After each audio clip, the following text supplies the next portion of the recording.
Bonjour, nous avons vu dans des vidéos précédentes le blues en si bémol 7. Donc je vous propose d'évoluer un petit peu sur les concepts d'accords que l'on peut utiliser. Déjà voir les accords étendus, hein, donc sur les 4 ou 5 accords qu'on a dans la grille de basse, si bémol 7, qui peut devenir si bémol 7, bémol 13, bémol 9. On va d'abord les détailler, puis après on les rentrera dans la grille. Le mi bémol 7 qui peut devenir mi bémol 7, mi bémol 9, mi bémol 13 aussi, évidemment, quinte plus. Et puis, sur le fa 7, même chose que le mi bémol, évidemment. Et sur le sol 7 aussi. Voilà, nous avons un mi diminué. On va voir aussi que le mi diminué, tu peux être joué toutes les tierces mineures, donc on peut s'amuser à le travailler dans plusieurs positions. Voilà.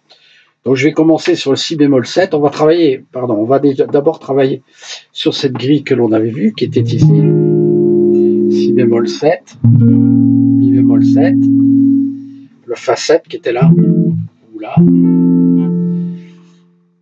Et après, le sol 7, soit là, soit là. Voilà. Et l'accord diminué, qui était mi diminué ici. Voilà. Donc, la grille faisait, je vous la rappelle, vite fait.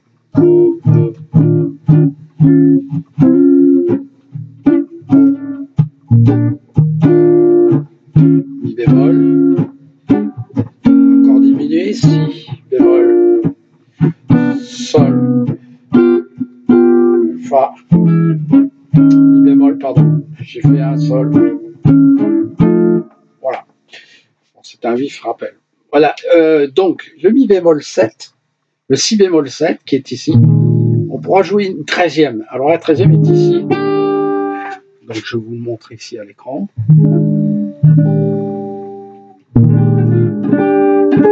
La 7e est là. Donc sur votre si bémol 7, vous pouvez jouer.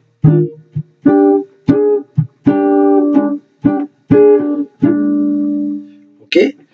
Vous avez la quinte plus qui est ici. Pardon. Donc 7e, sixte, quinte plus quinte. Donc vous pouvez. Vous remarquez que ça correspond à un chromatisme sur la gamme pata. Vous voyez, on aura la même chose sur le mi bémol.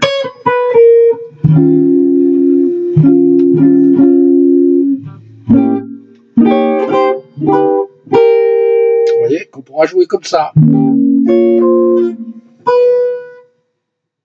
Hein, pas facile à jouer là, parce que faut jouer cette formule-là. Voilà. Qui est assez dissonante, hein, donc qui est très rarement jouée. Voilà.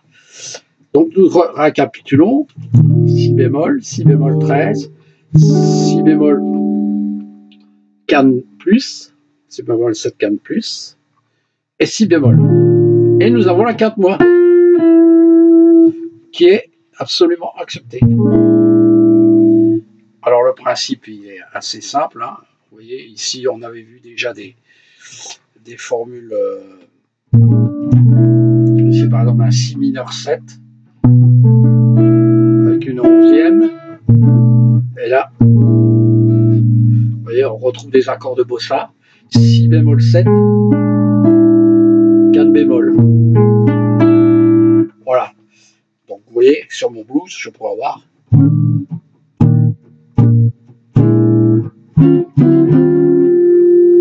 Voilà. Hein. Sur le mi bémol 9, mi bémol, pardon, nous avons vu que nous pouvions avoir la 9e. On peut avoir la 9e bémol.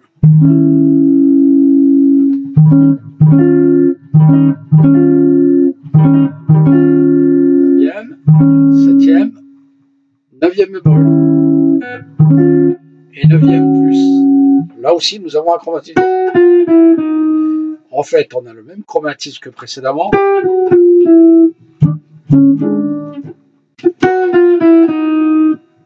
Vous voyez, mais avec un demi-ton plus bas. Vous voyez, ce voicing est souvent entendu. En si bémol, ce voicing est souvent entendu.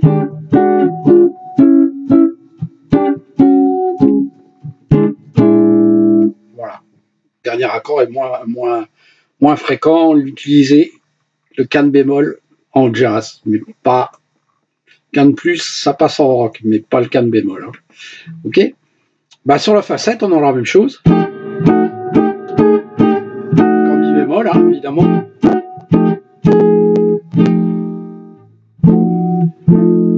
Ok. Voilà. Sur le sol 7, même chose que si bémol.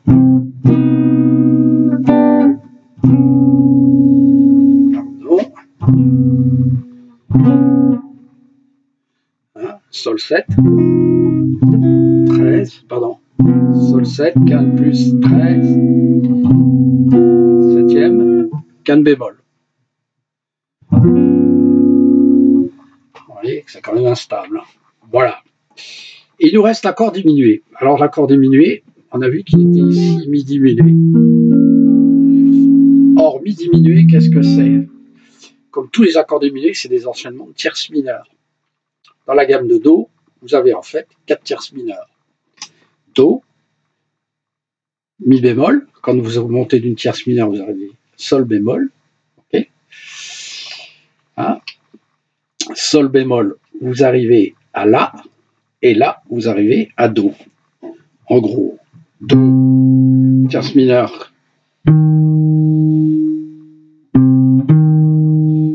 tierce mineure, mi bémol, sol bémol, La, Do. Donc vous voyez que la gamme de, pour aller d'une octave à une autre, on peut couper la gamme de Do en 4 octaves, en 4 tierces mineures. Donc vous avez 4 tierces mineures, ou 3 tierces majeures d'ailleurs. Bref, 4 tierces mineures. Et ces accords, donc du coup, quand vous avez un Do diminué, vous empilez ces tierces mineures.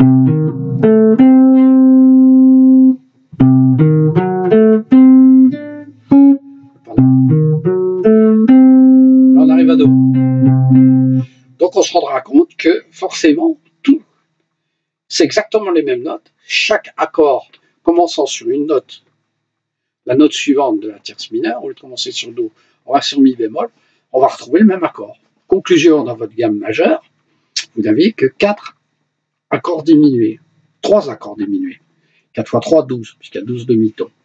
Donc en fait, vous avez Do dièse, Do, Do bémol, donc Si. Voilà. Donc ça veut dire que quand vous jouez ici, l'accord diminué, vous savez qu'il n'y en existe que 2 autres, celui qui est avant et celui qui est après. Conclusion, quand je vais choter 3 cases, je retrouve cet accord. C'est-à-dire qu'ici, Mi diminué, ici j'ai un Do dièse diminué, c'est la même chose. Si diminué, c'est la même chose. Donc toutes les 3 cases, cet accord est valable. Conclusion, il est ici, il est aussi dans cette position-là, dans cette position grave ici. Vous voyez qu'en fait, ça correspond à un Si7, un La7 en base de Si bémol. Vous voyez? Donc on retombe sur nos pieds, on est aussi, ou bien hein, c'est aussi un accord bémol 9. Donc, qu'est-ce que je vais faire ici? Je vais pouvoir jouer. Vous voyez? Alors la formule sacrée, c'est celle-là. On est là, en aval, on va un tronc plus bas. Ici, j'ai le premier. Ici, je vais avoir le deuxième. Ici, je vais avoir le troisième. Ici, j'ai le quatrième.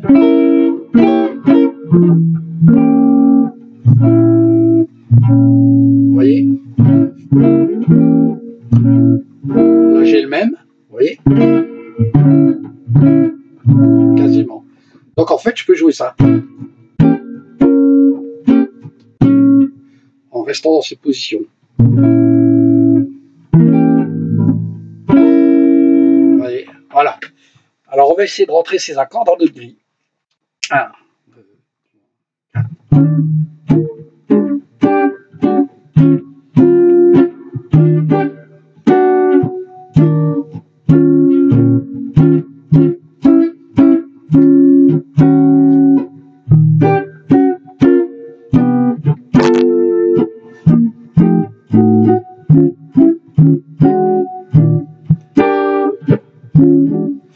Voilà. J'ai joué que sur les extensions des accords dominants. J'ai pas passé l'accord diminué. Maintenant, j'introduis l'accord diminué. 1, 2, 3, 4.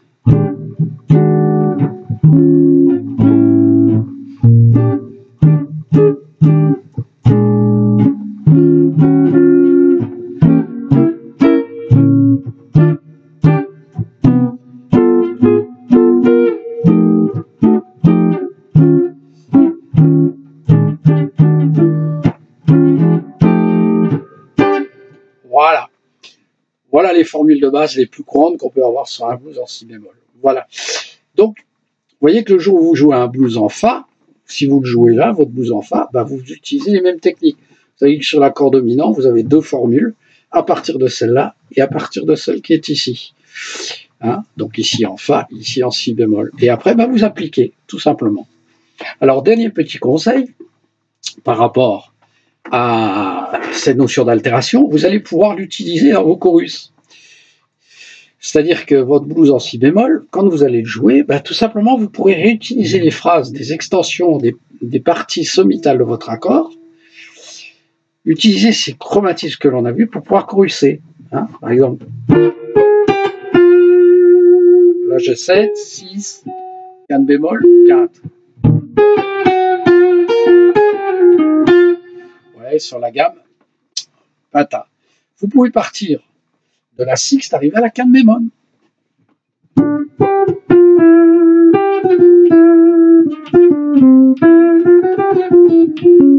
Vous voyez, je l'ai fait. Voilà, sixte, quinte, quinte plus quinte, quinte bémol, et je reviens à pata.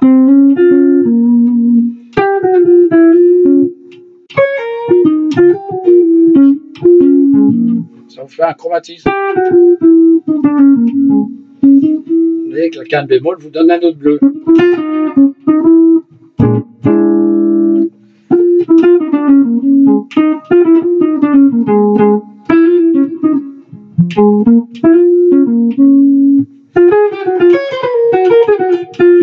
Vous voyez, hein, sachant qu'en jazz, les chromatismes sont légion dans le cadre des impros et sont toujours assez bienheureuses. Voilà, bienheureux, un chromatisme.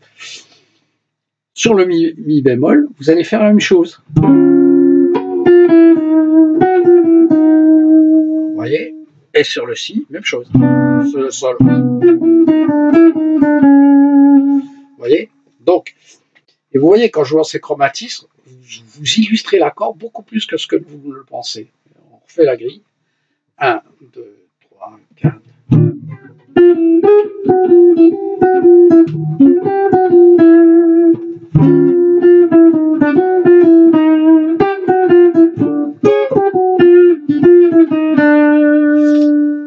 Voilà, je suis au sol. Après, je vais étendre en fa.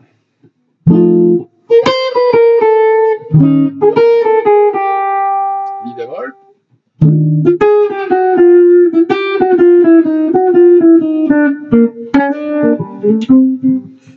Et là, la pentatonique majeure. Vous voyez l'intérêt. Donc, je vous propose de repérer ces petits trucs-là pour bien travailler sur ces notions d'accords étendus sur un blues. Alors, vous allez voir que, pour terminer quand même vite fait, le blues, on peut travailler du 2-5, hein, c'est-à-dire que si bémol 7, on joue le 2, 5-1 non résolu, pour pas arriver sur le mi bémol.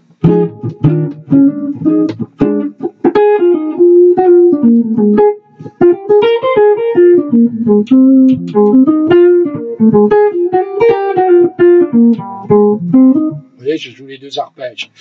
Donc là, l'intérêt de ces deux arpèges, c'est que ça va vous permettre de jouer très jazz, très proche du bop, quoi.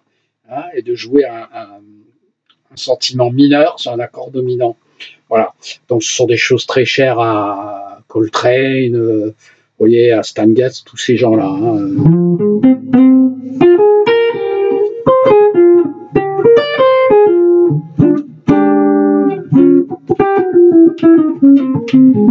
Et vos altérations, en tout cas, tous les plans d'accords étendus, bah, du coup, vont sonner comme étant des liaisons bien heureuses. Voilà. Voilà, donc, bah, voilà ce que je vous propose de travailler. Hein. Vous pouvez travailler les 2/5.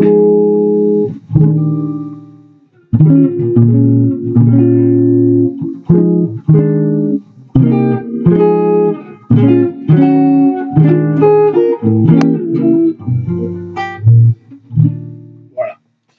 Bah, bon courage et puis à bientôt. Au revoir.